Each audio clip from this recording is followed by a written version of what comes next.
When most people think about a commemorative speech, they think about commemorating great leaders or those who have achieved great things or great goals. But instead, I'm not going to be commemorating them. I'm going to be commemorating the people that they once were. See, most people don't start at the top level. Most people start at the very bottom. They start at the outcasts, the weirdos, the radicals, the people that no one thought they would be great, but yet they were.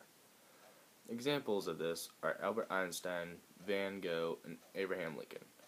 All of these people, all of these great men, they once were the very rock bottom.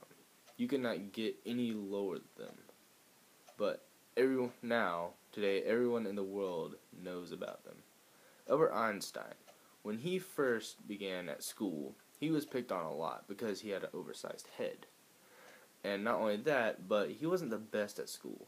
Even his teacher said that he would never be able to grow into anything great. Now, he is one of the smartest people to ever have walked this planet, that most consider. Another person I would like to talk about is Van Gogh. This guy was a very original painter. And honestly, a lot of his paintings that he has done, they're worth hundreds of thousands, even millions nowadays. But when he first started, he was not. He was rock bottom.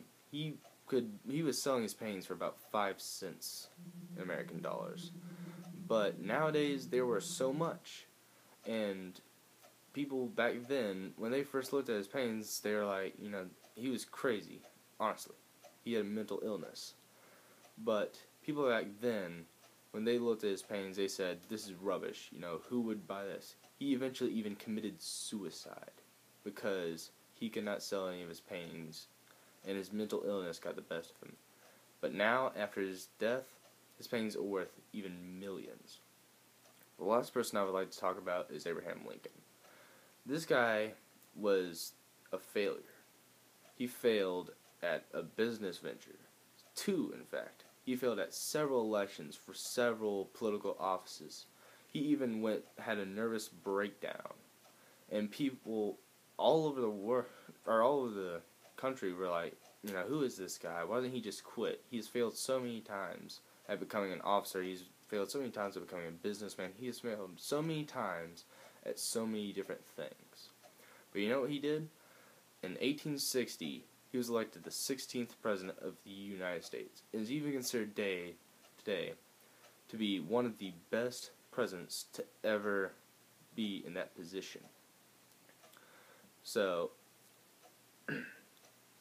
here is to the outcasts, the weirdos, the people that hold our future. Because so many people that are famous used to be the rock bottom. And now we know them as some of the best people to ever walk this earth. Some of the best people to ever lead us. Some of the best people to ever inspire us.